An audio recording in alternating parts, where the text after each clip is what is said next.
نحمده ونصلي ونسلم على سيدنا حبيبنا وشفيعنا مولانا وملجأنا ومأوانا محمد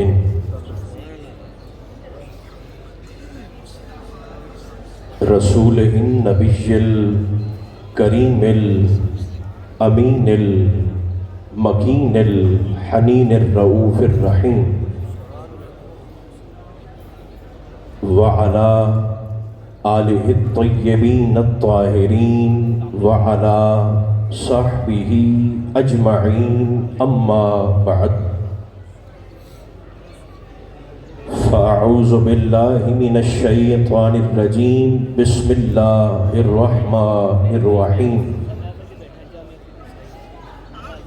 ان شانئک ھو الابتر صدق اللہ مولانا العظیم۔ محبت کے ساتھ درود و سلام کی تلاوت فرمائیے۔ الصلاۃ والسلام علیک یا رسول اللہ، الصلاۃ والسلام علیک یا حبیب اللہ، الصلاۃ والسلام علیک یا رحمۃ للعالمین وعلی آلک واصحابک سیدی یا شفیع المذنبین۔ اللہ تبارک و تعالی جل مجدہ العظیم کی حمد و ثنا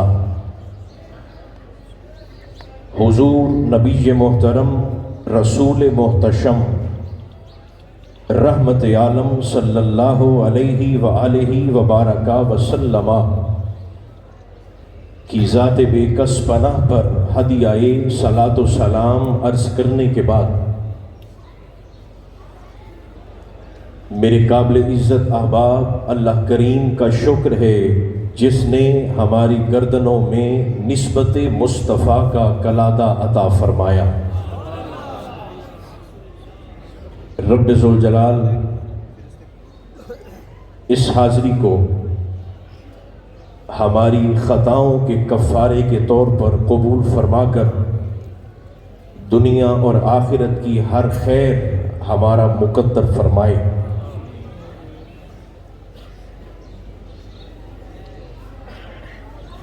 مختصر سی نشست میں اس بی بی کا ذکر کرنا مقصود ہے جنہوں نے 70 قدم کے فاصلے سے میدان کربلا میں اپنا خاندان قربان ہوتے اپنی نظروں سے دیکھا ہے۔ میں نام نہ لوں پھر بھی آپ کا سجدہ تخیل اس بارگاہ میں ادا ہو جائے۔ یہ وہ شخصیت ہیں کہ اگر امام حسین علیہ السلام تلاوت بھی کر رہے ہوتے، فجاءت زینب الکبریٰ اور سیدہ تشریف لے آتی، حسین قرآن سمیت اٹھ کر سیدہ زینب کا استقبال کرتے۔ ایک ہے قرآن صامت، خاموش قرآن، اور دوسرا ہے قرآن ناطق، بولتا ہوا قرآن۔ میں یوں نہ کہہ دوں جس بی بی کے آنے پر دو قرآن اٹھ کے کھڑے ہو جائیں اسے سیدہ زینب کہتے ہیں۔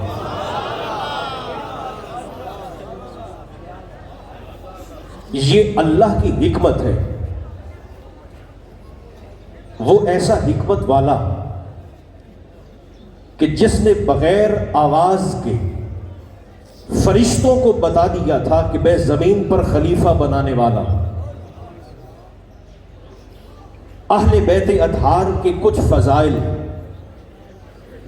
سانجے ہیں اور کچھ فضیلتیں ایسی ہیں جو فردن فردن اللہ نے ان شخصیات کو عطا فرما رکھی ہیں. یقیناً آپ کے علم میں ہوگا کہ یہ ایام جو چل رہے ہیں یہ سرکار علی اکبر کے دن ہے. آپ کی بارگاہ میں صرف ایک جملہ عرض کر کے بات کو بڑھاتا ہوں. صدیاں بوڑھی ہو گئیں مگر حسین کا اکبر آج بھی جوان ہے.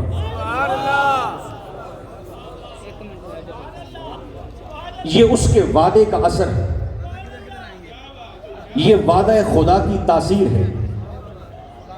جن بدبختوں کے 18 بیٹے تھے ان کا ایک بھی نہ بچا, اور جن سیدوں کا کربلا میں بچا ہی صرف زین العابدین, آج کائنات مہک رہی ہے سیدوں کے وجود کے ساتھ.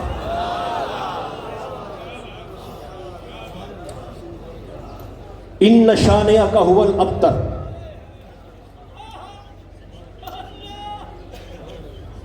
رب کا چیلنج دیکھیے گا. میں توجہ کا طالب ہوں, آخری جملے عرض کرنے لگا ہوں. اللہ کا چیلنج ہے کہ دشمن رسول ابتر, رسول کا دشمن منقطع النسل, رسول کا دشمن نسل بریدہ. قرآن کا دعویٰ ہے دشمن رسول ابتر ہے. تاریخ کو دیکھا جائے تو پتہ چلتا ہے لوگوں نے مصطفیٰ سے دشمنی کی بھی انتہا کر دی مگر صاحبان اولاد بھی تھے. قرآن کا چیلنج ہے دشمن رسول ابتر. اس بات کو سمجھ لیجئے. تاریخ کہتی ہے لوگ حضور کے دشمن بھی مگر صاحب اولاد بھی. میں مثال عرض کر دیتا ہوں. عتبہ رسول کا دشمن مگر صاحب اولاد. شیبہ رسول کا دشمن مگر صاحب اولاد. ولید بن مغیرہ رسول کا دشمن مگر صاحب اولاد.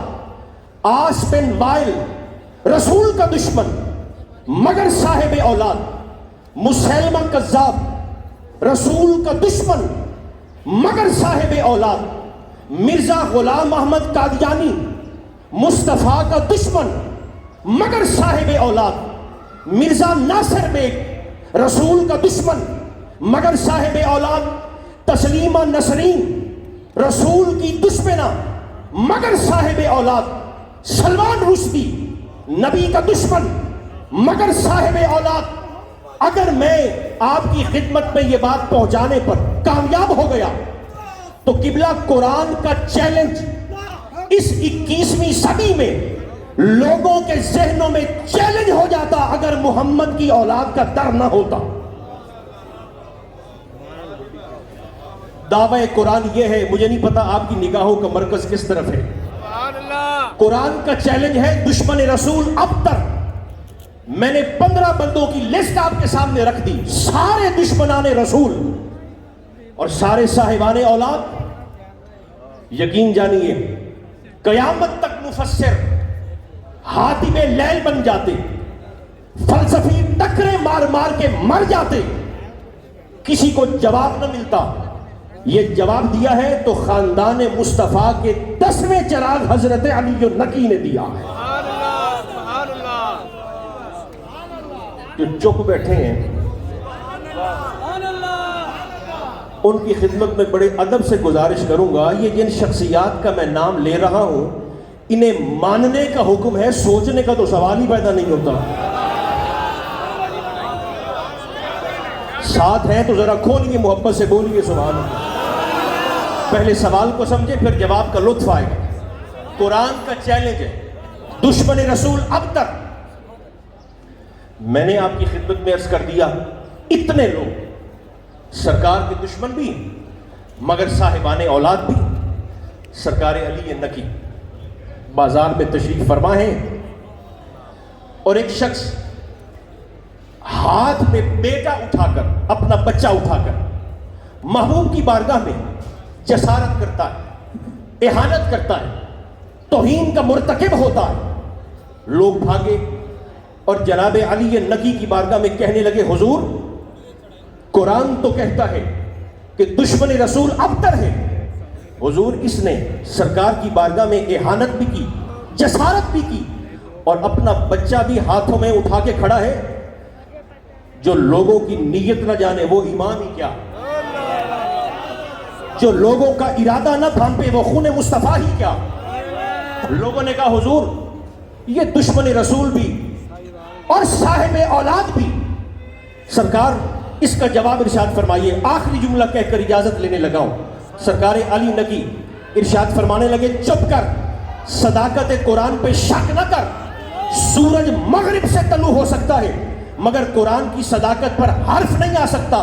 حضور پھر بچے, فرمایا ہوتے کسی کے ہیں مشہور کسی کے ہو جاتے.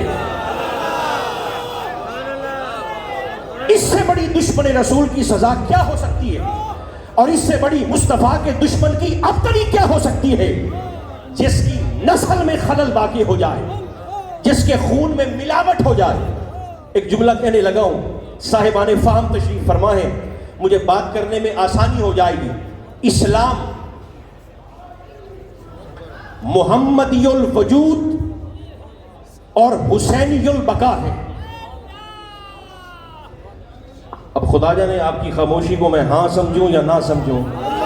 نعرہ تکبیر, نعرہ رسالت, نعرہ رسالت. فیضان حضور قبلہ بابا جی سرکار, حضور قبلہ صاحبزادہ پیر سید محمد فیض الحسن شاہ صاحب, فیضان حضور قبلہ بابا جی سرکار, خاندان حضور قبلہ بابا جی سرکار, اور گونج آنی چاہیے اللہ محمد چار یار حاجی خواجہ قطب فرید. حق فرید یا فرید, حق فرید یا فرید, حق فرید یا فرید, حق فرید یا فرید, حق فرید یا فرید, حق فرید یا فرید, حق فرید یا فرید, حق فرید یا فرید, حق فرید یا فرید, حق فرید یا فرید. فیضان حضور قبلہ بابا جی سرکار, جامعہ فریدیہ.